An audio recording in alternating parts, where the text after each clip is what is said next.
The basement door slammed shut with a sickening finality. Have fun in the dark, freak? Marcus's laughter echoed from the other side as I heard the lock click into place. Marcus, please. You know I'm claustrophobic. My voice cracked as I pounded on the door. At 13, I was 2 years younger than my cousin, but this wasn't about age anymore. This was about power. Lucas, my Uncle Tom's voice drifted from upstairs. Where are you, buddy? I opened my mouth to scream for help, but Marcus's threat from earlier rang in my ears.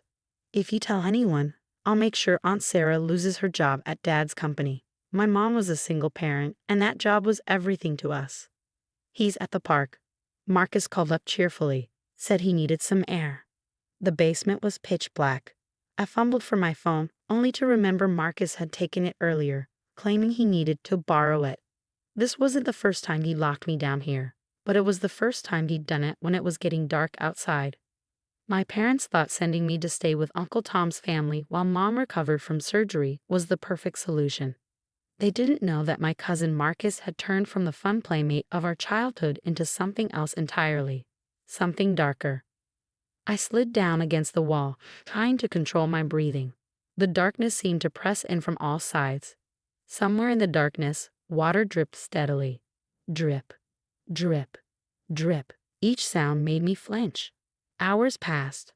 I could tell by the way the thin strip of light under the door faded to nothing. My legs had gone numb from sitting on the cold concrete floor. But I was too scared to move around in the dark. There were tools down here, sharp things that could hurt if I stumbled into them. Lucas, a new voice called down. Aunt Patricia this time. Marcus says you're still at the park. It's dinner time, young man. I stayed silent. Last time I called for help, Marcus had made sure I regretted it. The bruises had taken weeks to fade, and I'd had to lie to my teachers about falling off my bike. But Ms. Reynolds, my English teacher, hadn't believed that excuse. She'd been watching, I realized now, taking notes, asking careful questions whenever I came to class with new accidents. He's probably at that weird kid Kevin's house, Marcus suggested above. You know how he is, Mom. No respect for family dinner time. More hours crawled by. My phone's absence meant I couldn't even see what time it was. The basement had no windows, no source of light at all. Just darkness and that endless dripping. Then, finally, footsteps on the stairs. The lock clicked. Okay, freak show's over, Marcus announced, swinging the door open. Mom and Dad are asleep. Lucky for you, I'm feeling generous.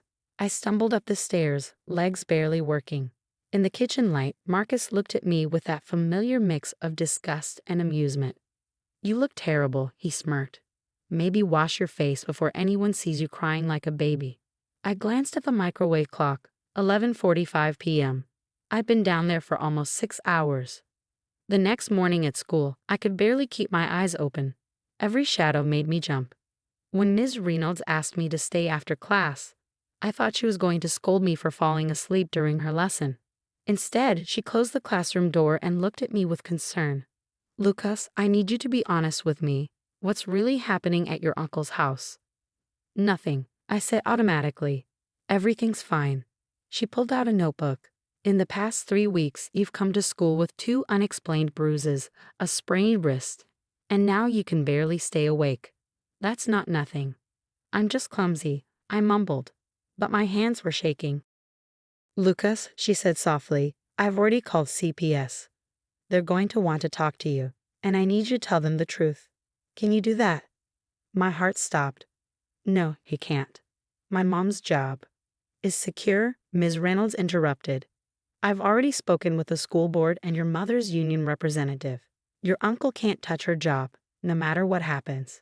That's when I broke down. Everything poured out. The basement, the threats, the accidents that weren't accidents at all. Ms. Reynolds recorded everything on her phone, her face growing grimmer with each revelation.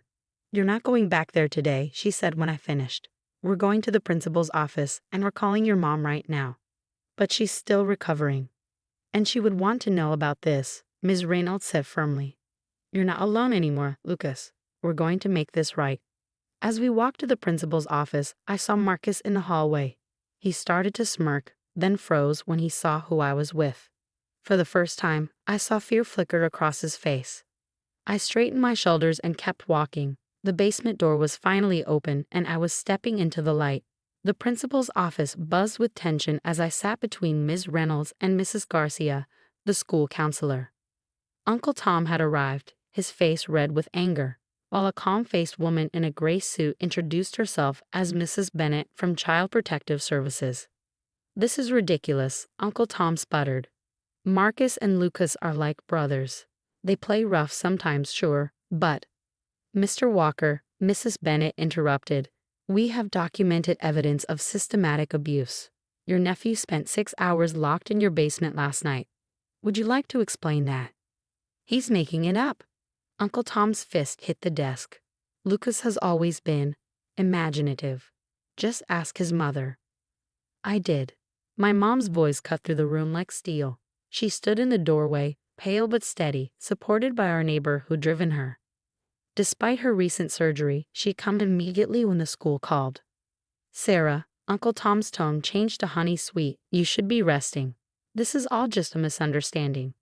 "Is this a misunderstanding too?" Ms. Reynolds placed her phone on the principal's desk and pressed play. Security footage from the school's cameras filled the screen, showing Marcus cornering me in empty hallways, shoving me into lockers when teachers weren't looking. "I installed a recording app on Lucas's phone 3 weeks ago," Ms. Reynolds continued, "after I noticed the pattern of injuries. Last night, it captured everything, including Marcus taking the phone and Lucas's calls for help from the basement." The color drained from Uncle Tom's face. "That's illegal. You can't record." "Actually," Mrs. Bennett interjected, "in cases of suspected child abuse, it's perfectly admissible evidence." My mom crossed the room and knelt beside my chair, her movements careful but determined. "Why didn't you tell me, baby?" "Marcus said Uncle Tom would fire you," I whispered. "We need that job." "No job is worth this," she said firmly, then turned to her brother. "Tom, how could you let this happen?" "It's not what you think," he started, but Mom cut him off. "I trusted you to protect my son while I recovered. Instead, you let your own son terrorize him. Did you know?" "Did Patricia know?" Before Uncle Tom could answer, the door opened again. Marcus stood there with his mother, Patricia, both looking shocked at the crowd in the office. "What's going on?" Patricia asked, but Marcus's eyes were fixed on the security footage still playing silently on the screen. "Your son has been abusing his cousin," Mrs. Bennett stated bluntly. "We have evidence of multiple incidents, including false imprisonment last night." Patricia's hand flew to her mouth. "Marcus." For once, my cousin didn't have a smooth lie ready. He stood frozen, watching his carefully constructed world crumble. "It was just jokes," he finally muttered. "Lucas is so sensitive about everything." "Locking someone in a dark basement for 6 hours isn't a joke," Ms. Reynolds said sharply. "Neither is threatening them to keep quiet." Mrs. Bennett cleared her throat. "Given the severity of the situation, we're opening a full investigation. Lucas, is there somewhere else you can stay for now?" "He's coming home," Mom said firmly. "I have help with my recovery now, and he never should have left." "You can't prove anything," Marcus suddenly burst out. "It's his word against mine." "Actually," Ms. Reynolds pulled out her notebook, "I have documented every incident, every unexplained injury, every behavior change for the past 3 months. 27 separate incidents, Marcus.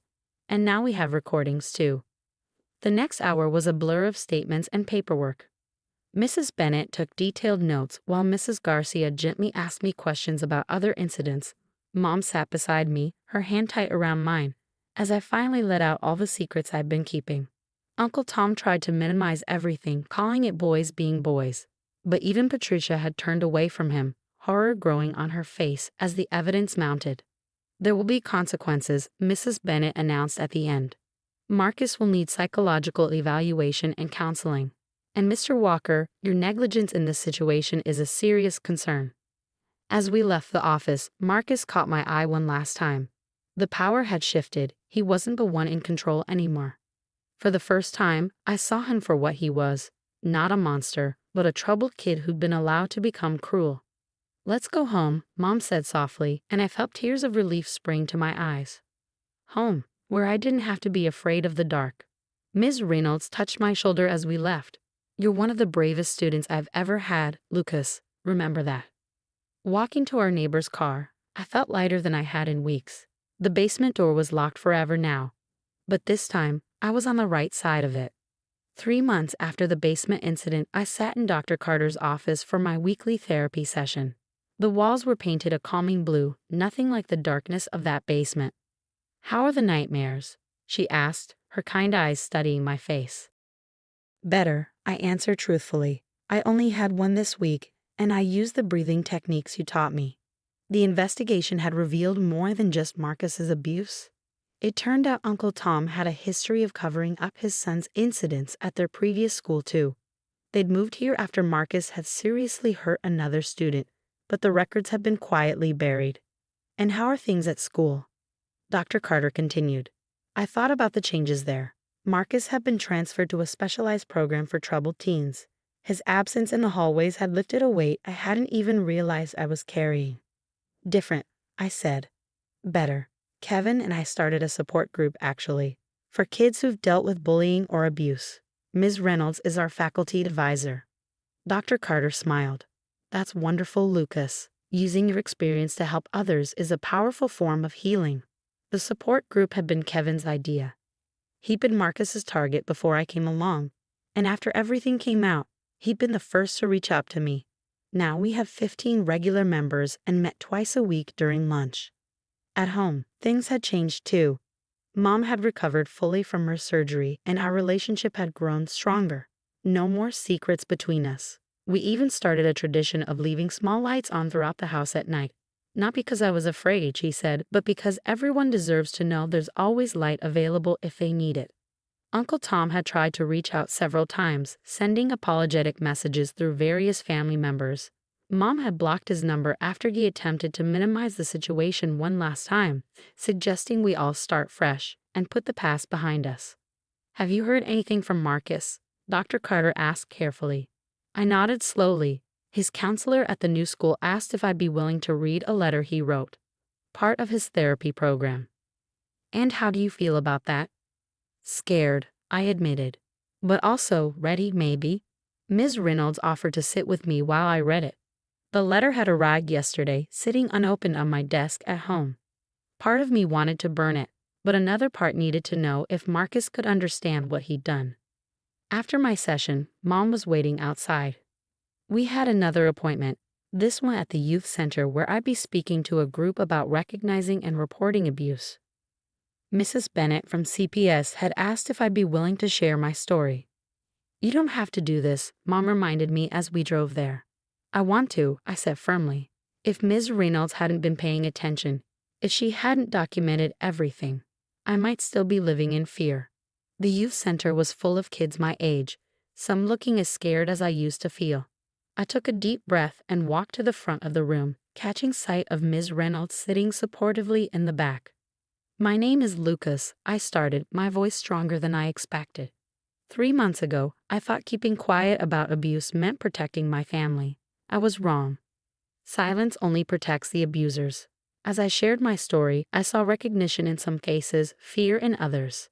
After I finished, several kids came up to talk privately. Each one had a story, a secret, a basement of their own. That evening, I finally opened Marcus's letter. Mom sat nearby, ready if I needed her, while Ms. Reynolds joined us via video call. "Dear Lucas," it began. "I'm sorry. Those words feel small compared to what I did, but they're true. My counselor is helping me understand why I hurt you, but understanding doesn't excuse it. I was angry about things that had nothing to do with you, and I took that anger out on you because I could.